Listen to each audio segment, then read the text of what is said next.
Hello everyone. आज हम लोग को देखना है एक ITR income tax return filing देख समझना है। और एक छोटा सा ये एक केस है जिसका हम लोग आईटीआर फाइल करेंगे। और सबसे पहले तो केस हम जब लोग भी देखते हैं तो पहले तो हम लोग को ये देखना होता है कि किस क्लाइंट का है। तो यहाँ पे क्लाइंट नेम अप्रूव मुखर्जी है। एज इनका 45 ईयर है। Is working in Delta Limited in Calcutta as detailed thereunder. सबसे पहले इनकी बेसिक सैलरी दे रखी है 17,000 per month. Employed deduct PF at the rate 12% की रेट से इनका पीएफ कटता है। डी ए 7,000 पर मंथ है। यानी कि ये सैलरी क्लब, पहला चीज़ तो एकदम साफ साफ समझ में आ गया होगा कि ये सैलरी एम्प्लॉय है। डी ए इनका 7,000 है, not forming part of retirement benefit, ठीक है। एच आर ए 5,000 मिलता है। कन्वेंस एक्सपेंस अलाउंस इनको कितना मिलता है 4,800 per month. Transport allowance 2,400। Next मिलता है इनको मेडिकल अलाउंस मिलता है 3,000 पर month. Gross salary 39,200 rupees. P tax is deducted 150 rupees per month. हर महीना इनकी सैलरी से पी टैक्स कटता है। चलिए ठीक है। तो सैलरीड क्लास है, अभी तो देखने में लग रहा है ITR 1 इनको फाइल करना है। बाकी आगे देखते हैं, डिटेल हो सकता है कुछ और हो। He contributes toward the PPF. PPF में इन्वेस्टमेंट करते हैं 6,000 पर एनम, पूरे सालीना, साल में 6,000 रुपये। LIC प्रीमियम ये सालीना देते हैं 18,000 रुपये, जो कि इनकी सम एश्योर्ड के 10% से कम है, तो अच्छी बात है। He pay tuition fees to his son 1,800 rupees per month and pay medical insurance premium for self, spouse and child 15,800 per annum. Investment इनका दे रखा है कि इन्होंने इन्वेस्टमेंट कर रखा है NSC KVP में 15,000 रुपये। और ध्यान रहे NSC का तो रिडक्शन मिलता है 80C में, बट KVP का रिडक्शन नहीं मिलता है 80C में। बाकी ट्यूशन फीस का 80C में मिलेगा। मेडिकल इंश्योरेंस के लिए 80D होता है। PPF का 80C में मिलेगा। LIC का भी 80C में मिलेगा। नेक्स्ट अब हम लोग बात करेंगे इसमें आगे। He has rental income from his house property. Ground floor जिन्होंने किराए पे उठा रखा है 18,500 पे।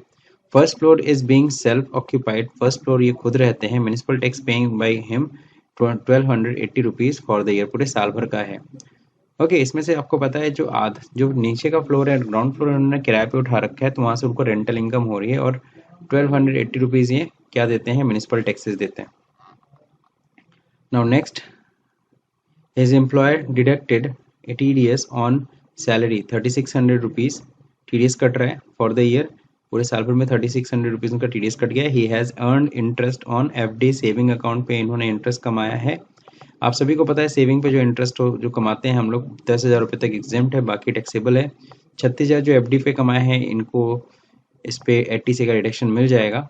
बाकी यहाँ पे कह रहा है download fill up the save ITR assessment year 1920। तो असेसमेंट ईयर 1920 का इनको फाइल करना है on desktop in a folder created in your name, जो भी है। तो इसमें असेसमेंट ईयर 1920 किया है, बट ध्यान रहे हम लोग असेसमेंट ईयर जो करेंगे वो 2021 करेंगे, है ना। बिकॉज इस समय आप देख रहे हो 2021 चल रहा है, तो ये 2021 हम लोग लेके चलेंगे। तो असेसमेंट ईयर 2021 का, उसके लिए देखिए रिटर्न पहली चीज़ तो कौन सा फाइल करना है, चूँकि सैलरी इनकम है, हाउस प्रॉपर्टी इनकम है ना, और अदर सोर्स की इनकम है।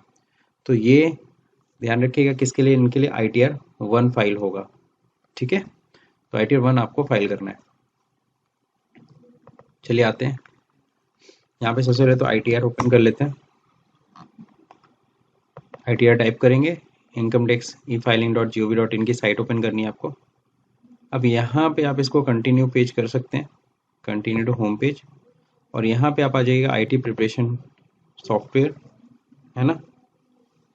और इसमें हम लोग को क्या फाइल करना है, हम लोग को ITR 1 निकालना है, वो भी कब का, असेसमेंट ईयर 2021 का। तो असेसमेंट ईयर 2021 हमने दे रखा है। और यहाँ पे हम लोग क्या करेंगे, एक्सेल यूटिलिटी डाउनलोड कर लेंगे,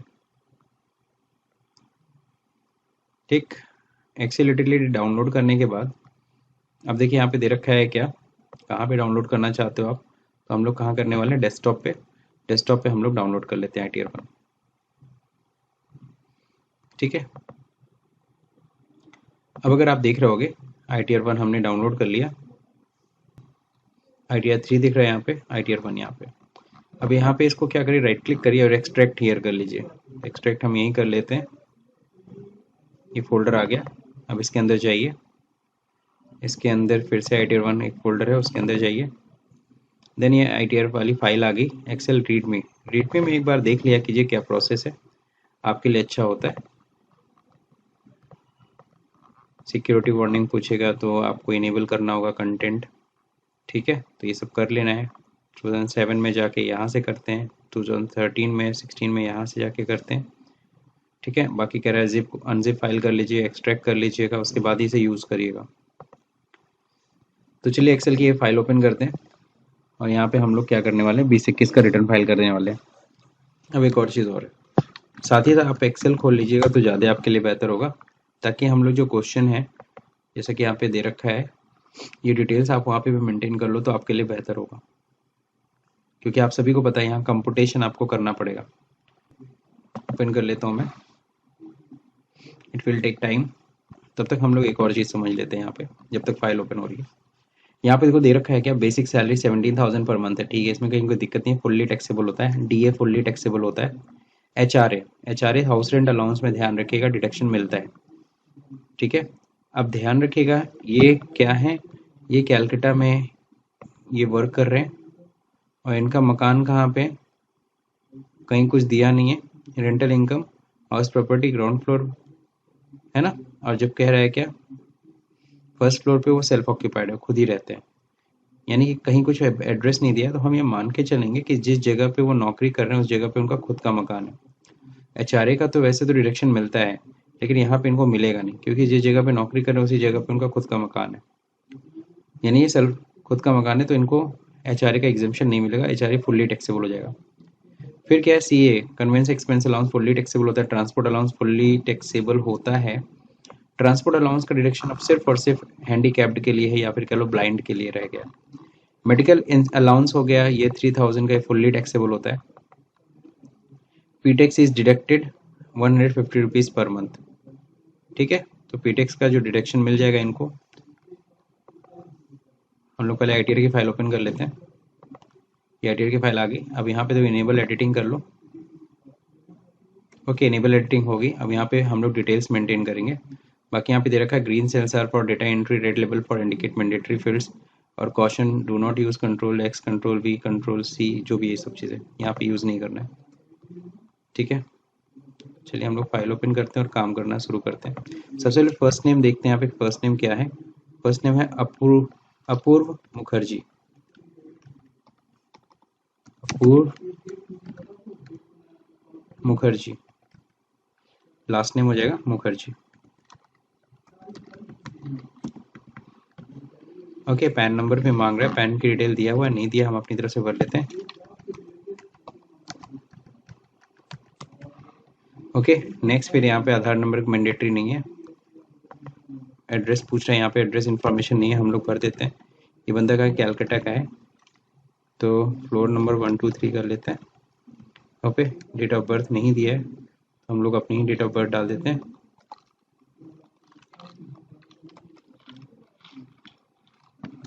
अब 44 ईयर एज दे रखा है, तो आप उस हिसाब से कर सकते हो, लेकिन इतना करने की ज़रूरत है नहीं। चलिए 75 कर देते हैं, हो जाएगा अप्रॉक्स। अब क्या है, रोड स्ट्रीट की कोई कंपलसरी नहीं है, एरिया लोकेलिटी है ना, कोलकाता डाल देते हैं, टाउन सिटी कोलकाता, ठीक है। स्टेट आप भर लीजिए वेस्ट बंगाल, यहाँ से आपको सेलेक्ट करना पड़ेगा वेस्ट बंगाल। कंट्री हो गया, पिन कोड, सॉरी जो भी कोड है। अब यहाँ पे देखिए क्या है, सेंट्रल गवर्नमेंट की ऑर्गेनाइजेशन है, कहाँ पे आप काम कर रहे हो, तो आप लोग को ध्यान रखिएगा, यहाँ पे दे रखना है क्या, कुछ दिया नहीं है तो अदर्स लेंगे, यानी प्राइवेट ऑर्गेनाइजेशन में काम कर रही है, डेल्टा लिमिटेड यानी प्राइवेट कंपनी है। अब यहाँ पे एक और चीज़ है 139 के सबसेक्शन 1, तो यहाँ पे ध्यान रखिएगा, नो रखिएगा, यस नहीं करना है यहाँ पे, ठीक है ना। Are you filing return under the 7th proviso, नहीं करते हम लोग। अब यहाँ पे ईमेल एड्रेस मांग रहा है, ईमेल एड्रेस आप डाल सकते हैं, मैं डाल देता हूँ।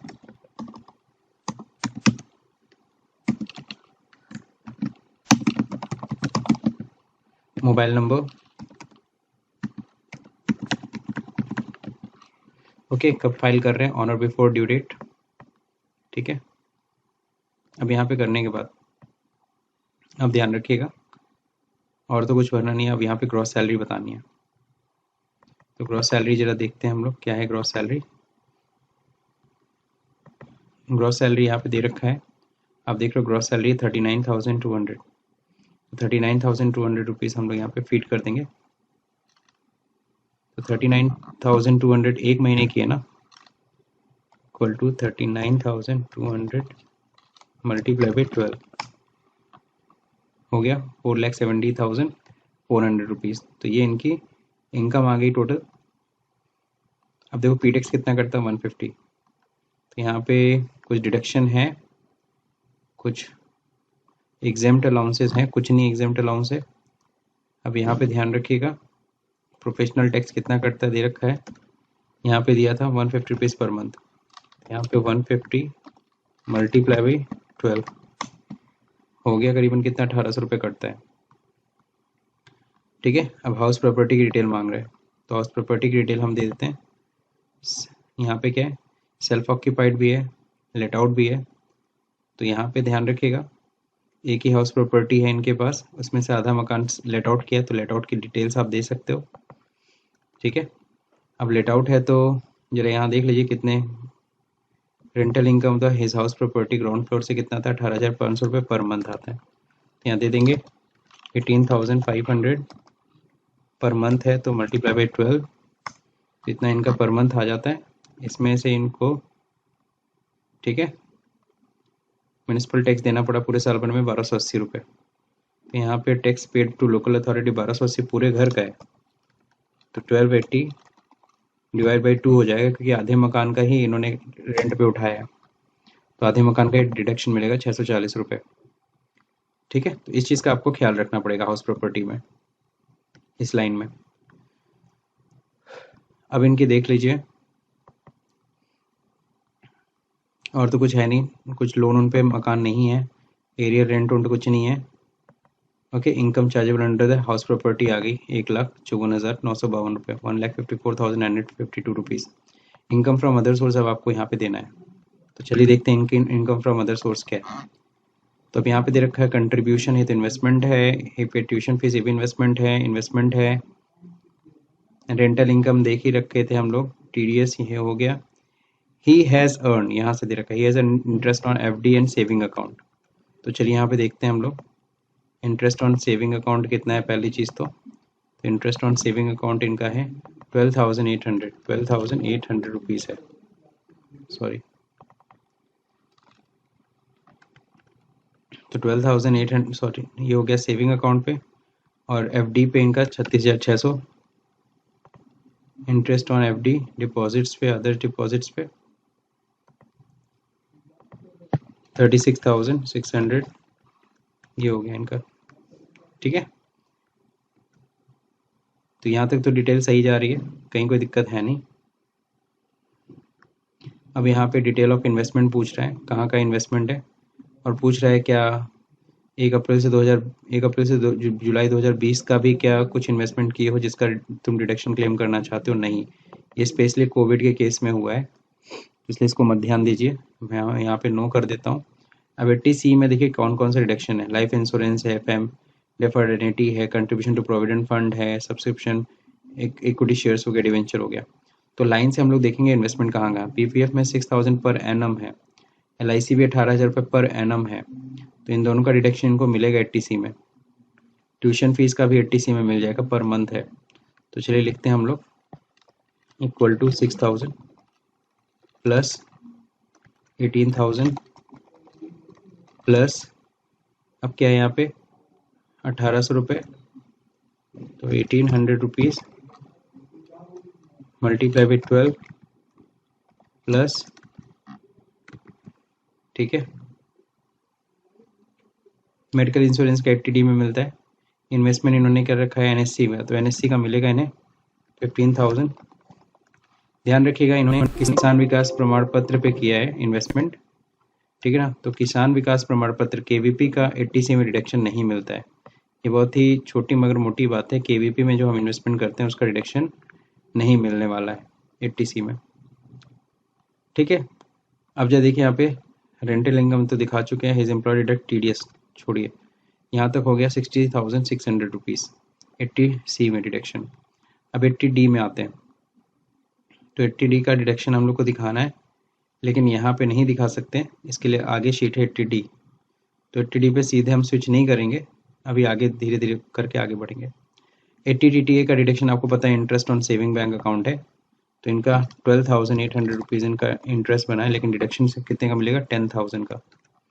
अगर आप देख रहे होंगे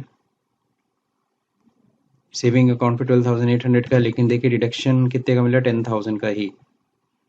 बाकी 80TTBB ये तो सीनियर सिटीजन के लिए, सीनियर सिटीजन है नहीं इसलिए भरेंगे नहीं। फाइनली इनकी टोटल इनकम आ गई 5,52,350। तो ये पहला शीट हमने कंप्लीट कर लिया। तो जैसा कि आप सभी को पता है, अब इसमें जो शीट है पहला number income detail, income detail जैसे ही आपने कंप्लीट किया, यहाँ पे साइड में कुछ बटन्स होंगे, इन सारे बटन को हम सीरियल वाइज यूज़ करेंगे। सबसे पहले तो वैलिडेट करिए ये फॉर्म सही से भरा है कि नहीं भरा है। तो कह रहा है sheet income detail is okay, okay करिए। देन फिर अब नेक्स्ट शीट पे जाना है, तो नेक्स्ट पे बटन पे क्लिक करिए। अब कह रहा है कुछ TDS अगर कटा है सैलरी से, तो यहाँ पे डिटेल दीजिए, सैलरी से TDS कटने की डिटेल। सैलरी के अलावा कहीं से TDS कटा है तो 16A में डिटेल दीजिए। तो हम लोग क्या करते हैं, सैलरी से इनका TDS कटा है, डिटेल नीचे दिया है, his employ deduct TDS from salary 3,600 rupees. तो यहाँ पे हम लोग लिखेंगे tax deduction account number, 10 number मैं अपनी तरफ से भर दे रहा हूँ। Okay, then name of deductor, तो इनकी कंपनी का ही नाम है, इनकी कंपनी का नाम है डेल्टा, डेल्टा लिमिटेड हो जाएगा। क्लियर है। अब यहाँ पे जो देखिए income chargeable under the head of salary, तो income chargeable under the head of salary कितनी है, इसके लिए आपको इनकम डिटेल में जाननी होगी। और यहाँ पे देखिए दिया होगा income chargeable under the head of salary, income chargeable under head of salary 4,18,600, 4,18,600 rupees.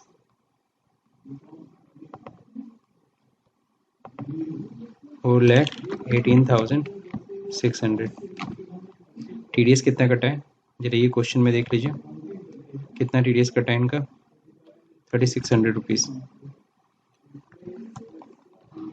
ये 3,600 रुपीज़, और कहीं कोई TDS नहीं कटा है, कोई टेंशन नहीं, वैलिडेट कराइए।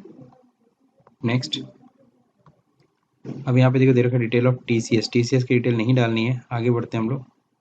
वैलिडेट करिए, नेक्स्ट पे क्लिक करिए।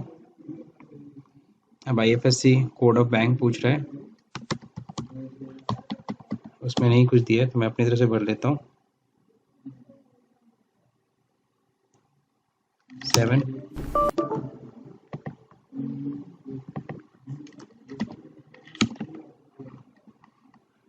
बैंक का नाम अपने आप आ जाएगा, अकाउंट नंबर आपका इसी खाते में रिफंड आ जाए, जी हाँ, अप्रूव मुखर्जी, ललित मुखर्जी। अब यहाँ पे देखिए क्या पूछ रहा है, ये वेरिफिकेशन फॉर्म है, ध्यान रहे, टैक्स पेटर्न वेरिफिकेशन हम लोग फिल कर रहे हैं, सेल्फ ये लोग रिटर्न फाइल कर रहे हैं। अब देखिए आगे क्या है, प्लेस क्या है, गोरखपुर, गोरखपुर नहीं कोलकाता। देन TRP नहीं भरना है हमें, यहाँ तक काफ़ी है, सही है। अब डिटेल वैलिड पे क्लिक करेंगे, सही है information, tax pattern verification is okay. Next पे क्लिक करेंगे, यहाँ कुछ नहीं भरना है, नेक्स्ट पे क्लिक करिए, डिटेल ऑफ इन्वेस्टमेंट नहीं देना है, नेक्स्ट करिए। 80D का रिडक्शन देना है, वेदर यू और any family member excluding parent, parent को छोड़ करके, इज अ सीनियर सिटीजन, क्या आप या any other of your family member is a senior citizen, हम लोग कहेंगे नो। आप कह रहा है क्या, अमाउंट कितना है, सेल्फ एंड फैमिली के लिए डिडक्शन तुम क्लेम कर रहे हो कितना है, तो मेडिकल इंश्योरेंस इन्होंने जो दे रखा है सालीना 15,800 रुपये ये पे करते हैं, तो 15,000, सॉरी हेल्थ इंश्योरेंस कुछ है नहीं, हेल्थ इंश्योरेंस है 15,800 रुपये, है ना, 15,800 रुपये हम लोग फिल कर दे रहे हैं, यहाँ डिडक्शन 80D में मिल जाएगा, वैलिड करिए। कह रहा नीचे का डिटेल बता दीजिए, हम लोग कोई क्लेम नहीं कर रहे, not claiming for parents, parents के लिए कोई क्लेमिंग नहीं हो रहा है, वैलिडेट कराइए, शीट इज़ ओके, नेक्स्ट पे क्लिक करिए, ठीक है। यहाँ पे दे रखा है क्या, detail of donation entitle donation कुछ नहीं है, validate, next, detail of donation for scientific research कुछ नहीं है, सीधे इनकम डिटेल पे फर्स्ट शीट पे आ जाइए और यहाँ पे जरा ध्यान दीजिएगा, नीचे टैक्स कैलकुलेशन अभी कुछ आया नहीं है, इसको लाने के लिए हम लोग को क्या करना पड़ेगा, यहाँ वैलिडेट एक बार फिर से क्लिक करिए और फिर कैलकुलेट टैक्स पे क्लिक कर दीजिए। कैलकुलेट टैक्स पे क्लिक करते ही क्या please verify the tan number, amount, rate available, जो भी है छोड़िए, इसे कुछ नहीं करना हमें, और कैलकुलेट टैक्स पे अगेन क्लिक करते हैं। इनवैलिड 10 का डिटेल आ ही रहा है, सो ये मैंने एक डमी यूज़ कर लिया। ओके, ये साइट पे थोड़ा रियल ही लेगा, 19-20 में आई थिंक रियल का इशू नहीं था, लेकिन इस बार रियल का इशू आ रहा है, तो ध्यान रखिएगा। रियल मैंने कहाँ से डाउनलोड किया, मैंने यहाँ पे गूगल में 16A लिख करके यहाँ पे किसी का 10 नंबर मैंने यहाँ पे नोट कर लिया है फिलहाल, और ये वैलिड 10 नंबर है, और इसको वैलिडेट कराइए, शीट इज़ ओके। अब हम लोग इनकम डिटेल को फिर से कैलकुलेट करते हैं। ओके, कैलकुलेट हो जाएगा, इस बार कोई एरर नहीं आना चाहिए। हम नीचे आ जाइए, सारा टैक्स देखिए कैलकुलेट हो गया होगा विद द फाइन। 230 FP देखिए लग गया 10,000 रुपये फाइन। खैर वो सब बात की बात है, आप लोग का टोटल टैक्स आ गया 33,326 रुपीज़। टैक्स पेरेंट वेरिफिकेशन पे जाइए, कितना टैक्स इनको देना चाहिए था और फाइनली इनका कितना टैक्स बन रहा है, इनको अमाउंट पेड करना पड़ेगा 29,730 रुपीज़, और इनको टैक्स देना पड़ेगा, तो टैक्स पेबल आ रहा है। तो यहाँ पे आप देख रहे होंगे हमने टैक्स पी टैक्स की डिटेल भर दी, PPF हो गया, ये सारी चीज़ें हो गई, डिटेल हमने NSC KVP कहीं कुछ छूट नहीं रहा है, इस चीज़ को देख लीजिए। फाइनली अब क्या करेंगे, हम लोग अपलोड करेंगे, अपलोड कह रहा हूँ सॉरी, अब वैलिडेट करा लीजिए, वैलिडेट हो ही चुका है, कैलकुलेट टैक्स पे जो अब जनरेट XML कर लीजिए। Okay okay okay, save XML file,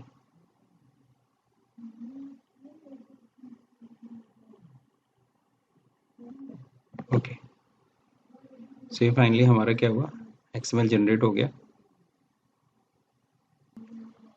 okay,